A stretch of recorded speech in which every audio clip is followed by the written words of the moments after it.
Direction తప్ప ఏమీ తెలియదు. అప్పుడు ఆలోచించి అప్పుడే రామోజీరావు ఈటీవీ అన్నీ పెట్టారు. సీరియల్స్ చేసి శిష్యులకు అప్పచెప్పి రష్ చూసి అప్పుడప్పుడు షూటింగ్ దగ్గరికి వెళ్ళి మ్యూజిక్ చేసి సినిమా లాగానే ఉంటుంది అని శాంతినివాసం అని మొదలుపెట్టి రాజమౌళిని డైరెక్టర్గా పెట్టాము. ఓ అలా మీరే ఇంట్రడ్యూస్ చేశారా? అంతకుముందు నాకు చంద్రబాబు గారు ఎలక్ట్రానిక్ మీడియా అడ్వైజర్గా నాకు అవకాశం ఇచ్చినప్పుడు రాజమౌళి, ముళ్ళపూడి వర, గంగరాజు వీళ్ళందరూ కూడా యాడ్స్ చేసేవాళ్ళు సోషల్ అవేర్నెస్ కోసం. అద్భుతంగా చేసేవాడు రాజమౌళి.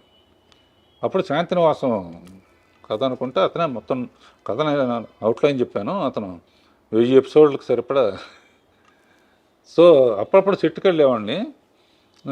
నేను అనుకున్న చెప్పిన తర్వాత రష్ వచ్చిన తర్వాత చూస్తే నేను చెప్పిన దానికన్నా బాగా తీసేవాడు. సో అక్కడి నుంచి ఇక కాన్ఫరెన్స్ వచ్చి స్టూడెంట్ నెంబర్ 1కి నేను పర్యవేక్షణ చేసి తన డైరెక్టర్గా పెట్టారు.